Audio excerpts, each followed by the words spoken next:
how hard is it to say, I don't care if Freddie and Fannie is buying our paper. I don't think this is sustainable long term. Mm-hmm. And we got to get away from it. How hard in that moment is it to do that? You understand what the question I'm asking, right? Because you're like, okay, who is safer than Freddie and Fannie? I was in the military. When you get out of the military, what do they say? You can buy zero financing if you're a vet, right? You have this loan that you can get. Okay. VA loan. Yeah, VA loans. Hey, Freddie, Fannie. Hey, Freddie, Fannie. Oh, I work at Freddie. I work at Fannie. Oh, Fannie. Freddie and Fannie are going bankrupt. What? Freddie and Fannie are going, how? It's not even possible. So how hard is it to know that Freddie and Fannie or others are buying the paper for you to say, I'm still not going to sell this paper because I don't think this makes sense long-term for the company?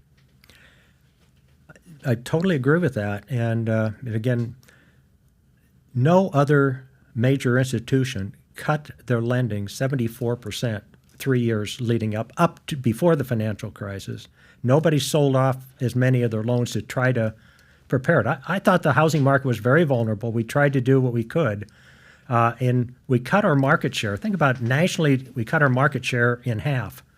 And very difficult running a business, a large business national, and to know that you're going to not be funding loans, know that you're not going to provide employment opportunity, you're going to cut back 74%. We laid off 15,000 people out of the mortgage area over that period.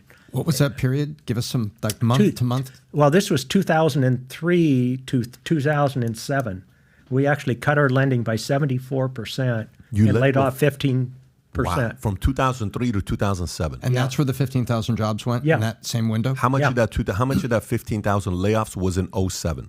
What percentage of it was in 07? I don't have the numbers in front of me. It clearly accelerated as we just kept getting out of more and more of the businesses. You got out of the riskier part of wholesale lending and those things, and it was a continuation process. But what do you think about the way how different did Mozillo, what was their business model? How different were they than you, Countrywide?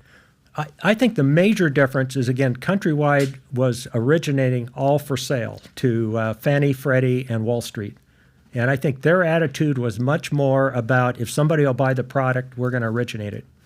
And they increased their market share considerably over those 4-year periods while we cut ours in half.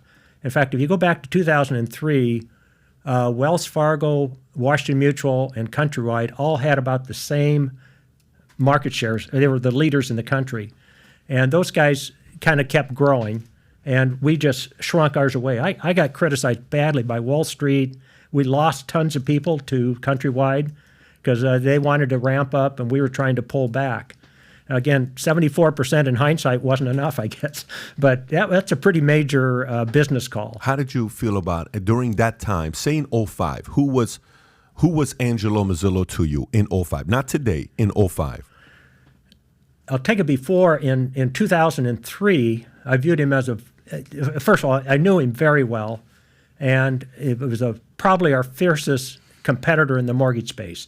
And I think the guy was very knowledgeable, very deep, and very committed for it, and a fierce competitor. I think as time went on, I became more and more concerned that they were going down that attitude of selling a broader and broader product line as long as somebody would buy the product. And since we just became less comfortable with many of those products and what was happening in real estate, and kind of went the other way. When you say someone would buy the product, you're not talking about the consumer, am I correct? You're talking about the securitization. That's right. So that Angelo was basically just selling the stack into Wall Street, and he could keep his foot on the accelerator longer. You had a charter, and so that's the point you're making, am I right? Yeah. The major again, we tried to not just take the attitude that if somebody would buy it from us, that we buy it, for a securitization, that we would originate and sell it to them. We kind of said, these are getting riskier and riskier. We got to be careful. We're probably going to hold a lot of these products in portfolio, particularly the adjustable rate ones, and we just took a more conservative point of view.